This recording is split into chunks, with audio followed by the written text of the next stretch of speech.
The university hall was drowning in black caps and gowns, cameras flashing against proud faces, parents clutching enormous bouquets, and the air thick with academic triumph that tasted like champagne and validation. My sister stood at the center, her doctoral hood draped perfectly, surrounded by admirers congratulating her on becoming Dr. Perfect. I stood off to the side, half hidden behind a marble column, holding a small bouquet that suddenly felt pathetic, watching the performance unfold like an extra in someone else's movie. That's when Mrs. Henderson approached my mother with polite curiosity and asked the question I had been dreading. "And what is your other child doing now? Are they in academia too?" My mother's face did that thing it always does when I'm mentioned, that slight tightening around the eyes, that forced smile, and she said, loud enough for half the hall to hear, "Honestly, I don't think they'll ever really make it. Not everyone is PhD material, you know. Some people are just built differently." The words hit like a physical blow. My stomach dropped, my hands went numb, my smile froze into that terrible fake expression people wear when dying inside. But here's what my mother didn't know. Sitting in my bag at that exact moment was an official letter confirming my $7.6 million research grant. $7.6 million. My name as principal investigator, my research, my validation so concrete it made my sister's achievement look modest by comparison, and my mother had no idea it existed. Standing in the shadow of my sister's achievement, listening to my mother casually declare I would never amount to anything while holding literal proof that I had secured one of the largest research grants in my field, felt like the setup to a revenge story so perfect even I couldn't have scripted it better. Cold rage started somewhere deep in my chest, mixing with years of accumulated hurt and the exhausting weight of never being enough. But I didn't explode. I didn't scream. I took a slow breath, adjusted my grip on those pathetic flowers, and let the moment hang like smoke. Because I knew something they didn't. The real graduation moment was still coming, and it was going to be mine. For as long as I can remember, my mother operated under a simple family structure. There is the golden child who will save the family legacy, and then there is me.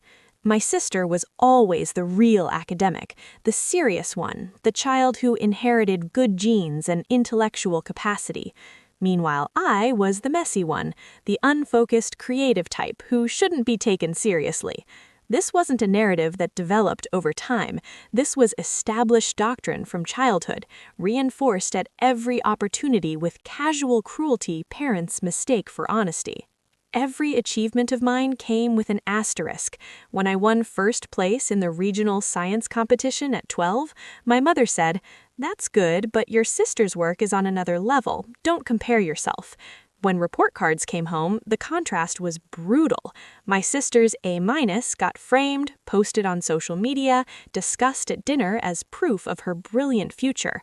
I brought home straight A's, sometimes A+ with exceptional teacher comments, and my mother would glance once and say, "You're just lucky. Don't get cocky. Real intelligence is about depth, not grades." The message was clear. My sister's mediocre efforts were genius, my exceptional efforts were accidents. The emotional blackmail started early, disguised as practical planning. At 14, excited about a summer research program, I brought home the application. My mother sighed and said, "Family resources are limited. We have to put them where they'll count. Your sister needs to focus on college applications. You're creative. You'll figure something out." The subtext was deafening. You are not the investment. While my sister got tutors, test prep, college counseling, and endless support, I got vague encouragement and suggestions to find something more practical than research science. When I expressed interest in advanced degrees, my mother actually laughed. "Graduate school is expensive and competitive. Your sister is built for that world. You should think about teaching high school or something hands-on." The implication that I wasn't smart enough wasn't even subtle. It was stated as a biological fact.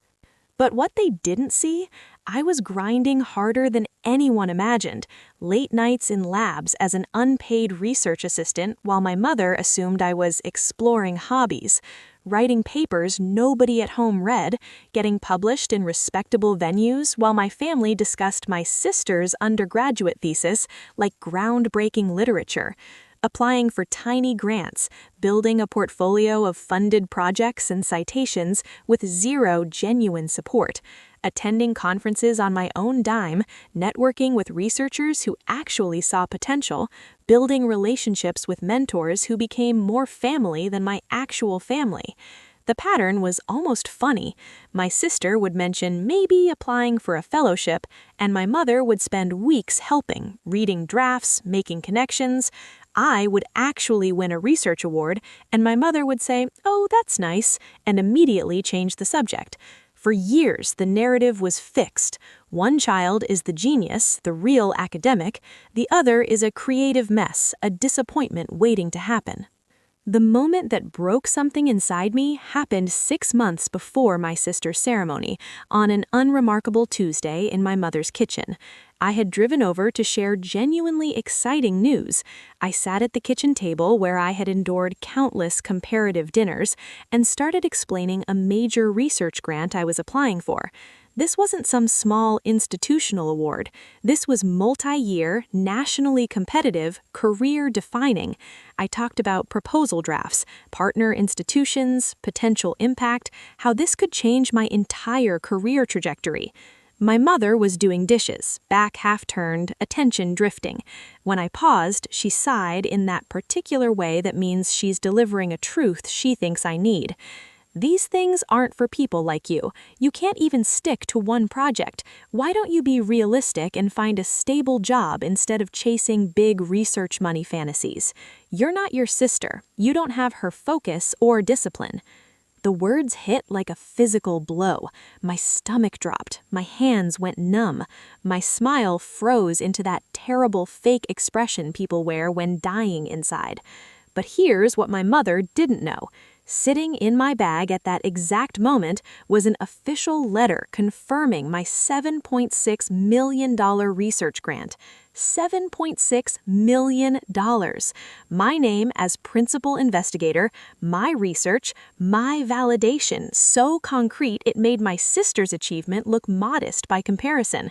And my mother had no idea it existed.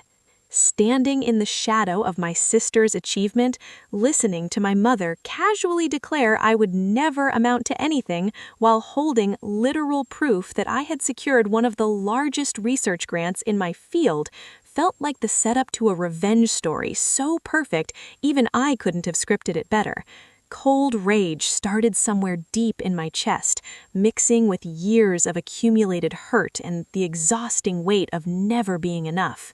But I didn't explode. I didn't scream. I took a slow breath, adjusted my grip on those pathetic flowers, and let the moment hang like smoke.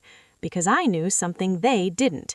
The real graduation moment was still coming, and it was going to be mine.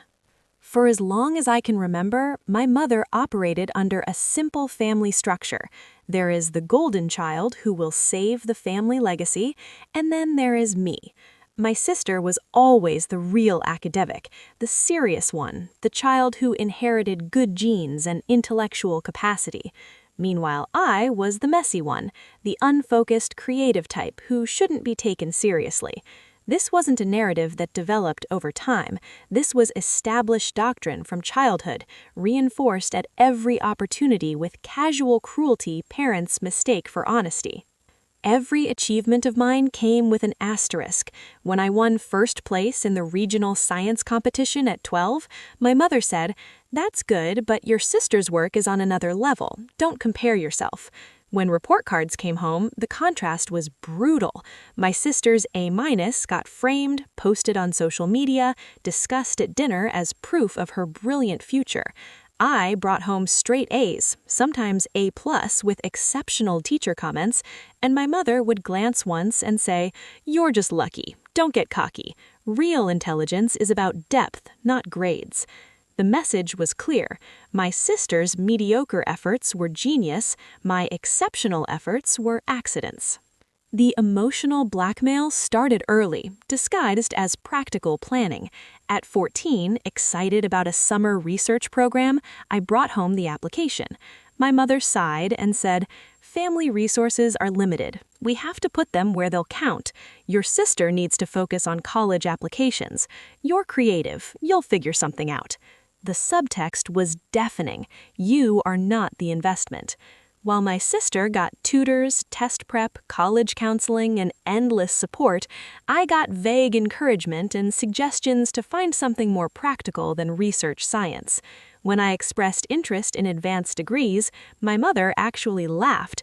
"Graduate school is expensive and competitive. Your sister is built for that world. You should think about teaching high school or something hands-on." The implication that I wasn't smart enough was I left with shaking hands and clenched jaw. I didn't argue or defend. I just nodded, thanked her for untouched tea, and drove home in silence. The hurt would come later in waves during long nights questioning whether she was right, but determination came faster. I was done begging for her belief. From that moment, my goal wasn't to make her proud.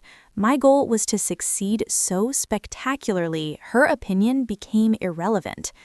The real discovery wasn't that my mother underestimated me. I had known that my entire life. The real discovery was how deep and systematic her dismissal went, how thoroughly she had written me out of the family success story. A few weeks after that kitchen conversation, I found old emails while searching for something unrelated. My mother had written to extended family for a newsletter update. The email about my sister was 3 paragraphs, detailing every award, honor, achievement with radiating pride.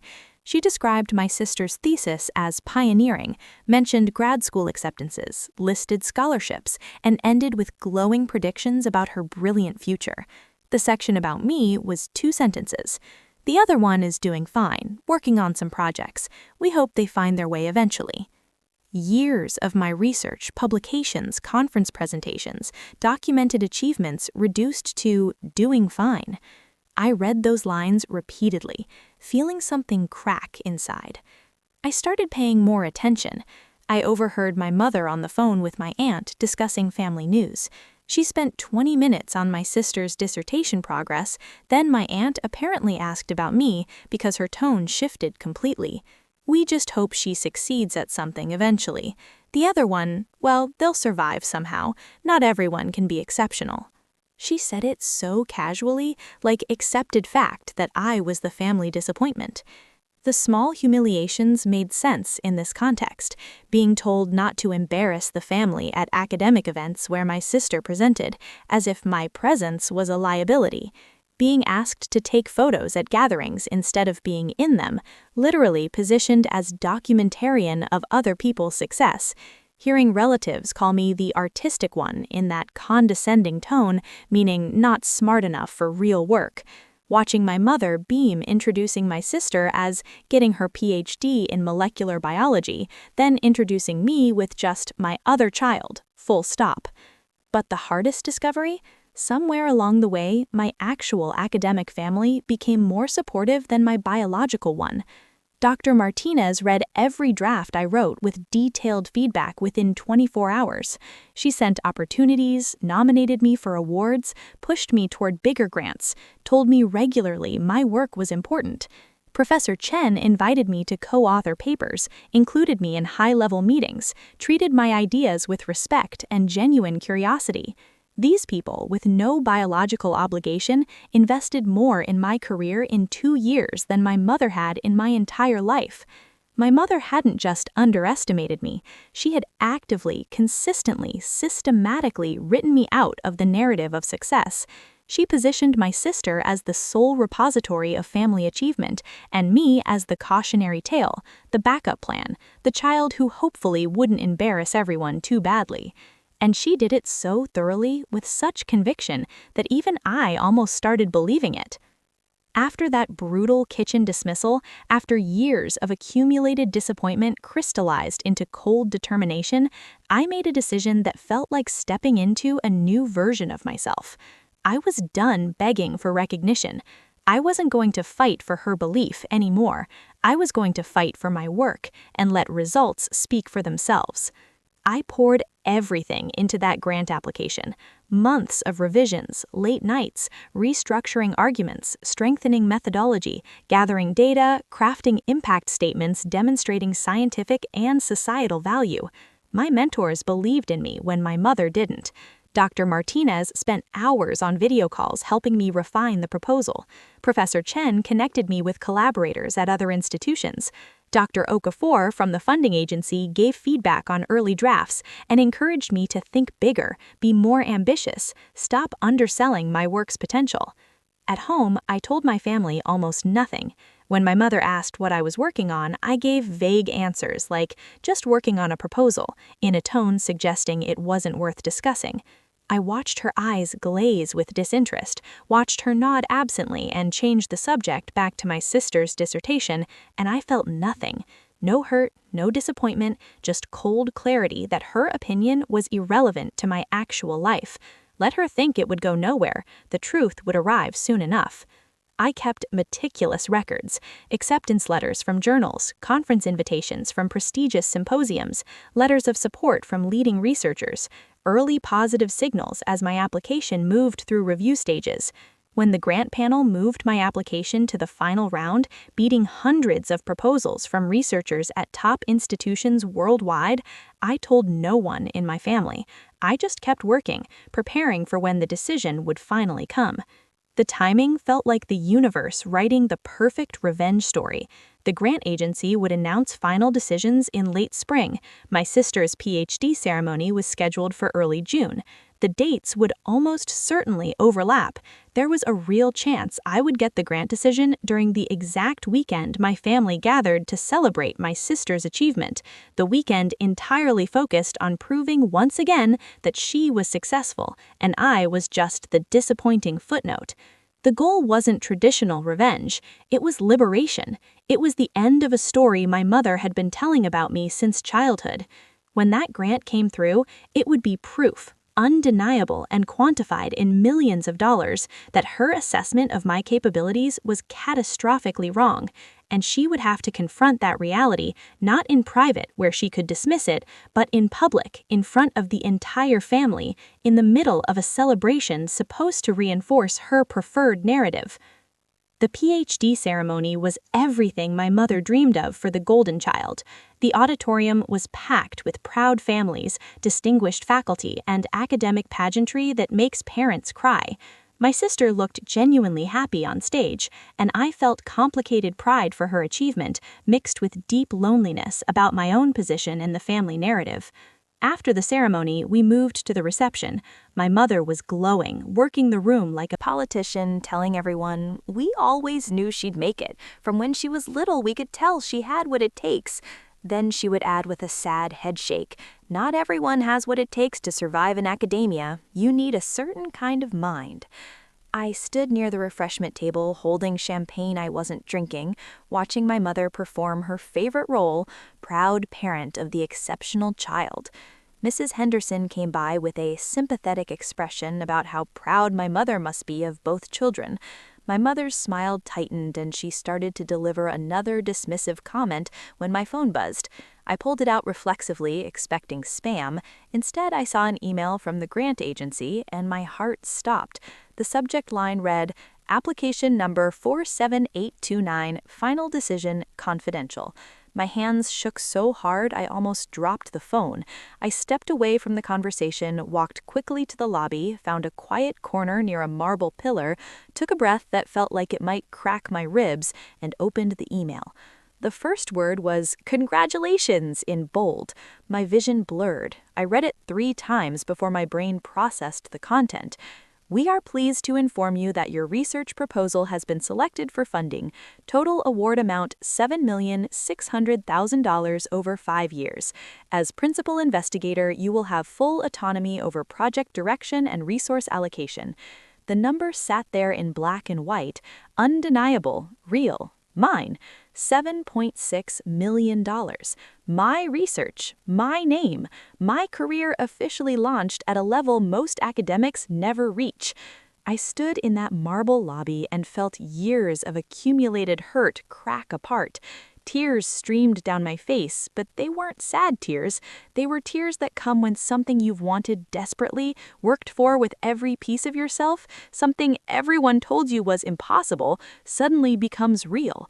I let myself have that moment of private triumph, of validation so complete it was almost overwhelming. Then I wiped my face, took a deep breath, and walked back into the reception with surreal calm. The timing was perfect cosmic justice.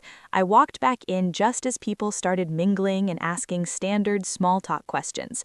A colleague of my sister's asked politely, "So, what are you up to these days? Are you in research too?" I smiled, and it was real this time, not the fake frozen thing. "Actually, my grant just got funded today, like literally just now. I just got the email." The colleague looked interested but not particularly impressed. "Oh, that's great. What kind of grant?" I pulled out my phone, still displaying the email, and showed them. Multi-year research initiative from the National Science Foundation, $7.6 million. I watched their expression change in real time, from polite interest to genuine shock. Their jaw literally dropped. "I'm sorry, did you say 7.6 million, as in millions with an M?" I nodded, feeling strange calm. "Yes, I'm the principal investigator, 5-year project, total funding $7.6 million. The conversation around us went completely quiet. People turned to look, to listen, to process what they had just heard. My sister's eyes were wide with something between shock and genuine happiness. Professor Chen, there as one of my sister's committee members and who knew about my application, broke into a huge smile and said loudly, "Are you serious? You got the NSF grant? Do you know how competitive that is?" Before I could answer, he turned to the group explaining, "That's one of the most prestigious research grants in the field. 7.6 million is bigger than most entire department budgets. She beat out proposals from Harvard, MIT, Stanford. This is extraordinary." I watched my mother's face drain of all color. She was standing 10 feet away, and I could see her processing the information in real time, trying to reconcile the number with the narrative she had constructed about my capabilities. $7.6 million. Principal investigator. National Science Foundation. Words that didn't fit with "you'll never make it" or "not PhD material." Relatives gathered around, asking to see the official letter, congratulating me, asking about the research. I showed them the email, let them read the letterhead, the funding amount, the project title with my name as PI. Mrs. Henderson, who had asked my mother about me earlier, looked at the email, then at my mother with an expression I couldn't quite read. "Didn't you just say earlier your other child would never make it in academia?" she asked, voice carefully neutral. The silence was complete. I could hear air conditioning humming. My mother opened her mouth, closed it, then tried to laugh like it had been a joke. I just meant it's a difficult field. I never said." Her voice trailed off as everyone stared at her, the lie so transparent it was almost embarrassing. I didn't grandstand, I didn't throw the grant in her face or make a speech about how wrong she had been. I just stood there, answering questions about research, accepting congratulations, letting the number speak for itself. $7.6 million. It echoed through the reception like a bell that couldn't be unrung, and every time someone said it, I watched my mother flinch like being physically struck. About an hour after the news broke, my mother found me in a quiet hallway outside the reception. Her face was a complicated mix of anger, embarrassment, and something that might have been shame. She looked around to make sure no one could overhear, then spoke in a tight, controlled voice, shaking with barely suppressed fury. "You made a spectacle. You showed off and ruined your sister's day. This was supposed to be about her achievement, and you had to make it about you and your grant. Do you have any idea how embarrassing that was for me? People are going to think I'm a terrible mother who doesn't know her own children." Her voice was rising, years of needing to control the narrative spilling out. I looked at her for a long moment, feeling remarkably calm. When I spoke, my voice was quiet but steady. I spent years hearing I'd never make it, even while publishing more papers than most PhD students, winning awards, building a research portfolio, getting national recognition. You told people I wasn't serious, wasn't capable, wasn't PhD material. You said it to my face and behind my back. You turned my sister into your investment and treated me like a bad stock you were waiting to write off. She started to protest, but I kept talking. You kept telling everyone I'd never make it to that level, that big grants were for serious researchers, that I should leave important work to my sister. But the grant committee disagreed. They disagreed to the tune of $7.6 million. They looked at my research, my track record, my potential, and made me principal investigator of a multi-year national research initiative. That's not luck. That's not a fluke. That's years of work you never acknowledged because you were too busy being disappointed I wasn't your golden child. My mother's face cycled through emotions, trying different approaches to regain control. First came denial. That's not fair. We always supported both of you equally. We wanted the best for both our children. I almost laughed at the blatantly of the lie. I told you 3 months ago in your kitchen that you would never make it to this level. You laughed when I mentioned Applying for this grant, you told me to be realistic and find a stable job. That's not support, that's active discouragement based on your fixed belief I'm not capable of serious academic achievement. Then came guilt, or the performance of it. We didn't know you were capable of this. You never told us about all these publications and awards. How are we supposed to know? The absurdity was almost beautiful. I told you every time I got published. I told you about conference presentations, about awards. You just didn't listen because it didn't fit your narrative. You didn't want to know because knowing would have required admitting you were wrong about me. Finally came self-pity. Do you have any idea how hard parenting is? We did the best we could with what we knew. You can't punish us for not being perfect. We were just trying to protect you from disappointment. I felt something harden in my chest, that final click of a door closing. You don't get to do this. You don't get to call me a failure in public and then try to claim my success in public. You don't get to spend years telling everyone I'll never make it and then act hurt when I prove you wrong without giving you credit. Your assessment of my capabilities was very clear, publicly, repeatedly, with conviction. The fact that your assessment was catastrophically wrong is not my problem to manage for you. She looked genuinely shocked, like she had expected me to back down, to let her rewrite history into something more comfortable. So what are you saying? Are you just going to cut us off? Punish your family for not being supportive enough? I shook my head slowly. I'm not punishing anyone. I'm drawing a boundary. From now on, you can say whatever you want about my work, my capabilities, my future. You can believe whatever narrative makes you comfortable, but I won't be there to listen to it, and I won't be there to fix your image when reality contradicts what you've been saying. I took a breath and delivered the line I had been building toward. I'm not asking for your approval anymore. I'm not asking for your belief. The National Science Foundation already gave me their answer, and their answer came with $7.6 million and my name as principal investigator. Your opinion is optional. Your support is optional. Your relationship with me going forward is optional, and I'm choosing to make it all conditional on respect I should have been given years ago. I walked away then, leaving her standing in that hallway with her mouth open and her carefully constructed narrative crumbling like paper in rain. I didn't feel triumphant exactly. I felt exhausted and sad and relieved and free all at once. The weight I had been carrying for years, the weight of her disappointment and dismissal and certainty that I would never be enough, suddenly lifted off my shoulders like I had been holding my breath underwater and finally broke the surface. If you're watching this and you've ever been the underestimated child, the one your parents didn't believe in, the one compared unfavorably to a sibling at every opportunity, understand something that took me decades to learn. Sometimes the people who raise you are the last ones to recognize what you've grown into. They get so attached to the story they wrote about you when you were young, the role they assigned you in the family narrative, that they can't see evidence contradicting it even when it's staring them in the face. And that limitation is theirs, not yours. Parents aren't infallible gods with special insight into your capabilities.